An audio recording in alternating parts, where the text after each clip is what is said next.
9 വർഷത്തെ ഇടവേളയ്ക്ക് ശേഷം ബ്ലാക്ക് പേളിൻ്റെ റൈറ്റ്ഫുൾ ക്യാപ്റ്റൻ വീണ്ടും സ്ക്രീനുകളിലേക്ക് എത്താനൊരുങ്ങുന്നു. ഒരു കയ്യിൽ മദ്യക്കുപ്പിയും മറ്റേ കയ്യിൽ കോമ്പസുമായി ക്യാപ്റ്റൻ ജാക്ക് സ്പാരോ 6ാം വരവിന് തയ്യാറെടുക്കുന്നതായാണ് റിപ്പോർട്ട്.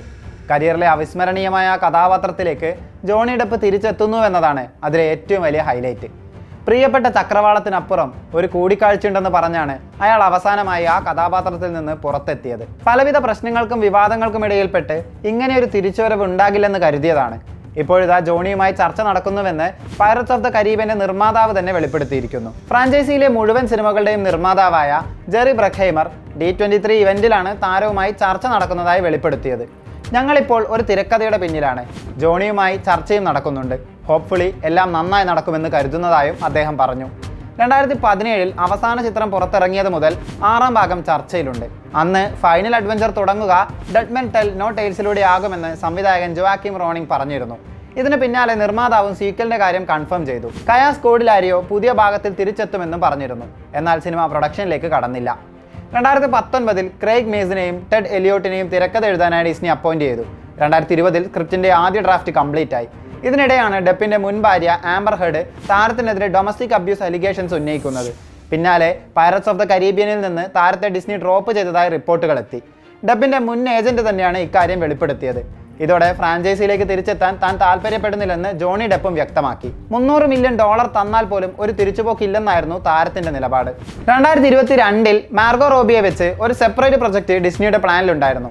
2025 ബ്രഖ്ഹൈമർ സിനിമ പ്രൊഡക്ഷനിലെത്തിയെന്നും 2 സ്ക്രിപ്റ്റ് തയ്യാറായി അതിലൊന്ന് ലോക്ക് ചെയ്തെന്നും പറഞ്ഞു. മറ്റ് താരങ്ങളുടെ കാസ്റ്റിംഗുമായും പലവിധ പ്രശ്നങ്ങൾ ഉയർന്നു വന്നു. എലിസബത്ത് സ്വാനായി എത്തിയ കെയ്ര നൈറ്റ്ലി പുതിയ ഭാഗത്തിലെത്തില്ലെന്ന് പറഞ്ഞിരുന്നു. ഇപ്പോഴിതാ വീണ്ടും ഫോക്കസ് ജോണി ഡെപ്പിലേക്ക് എത്തിയിരിക്കുകയാണ്. എന്നാൽ ഡെപ്പ് ഇക്കാര്യത്തിൽ ഒരു ഔദ്യോഗിക പ്രതികരണം ഇതുവരെ നടത്തിയിട്ടില്ല.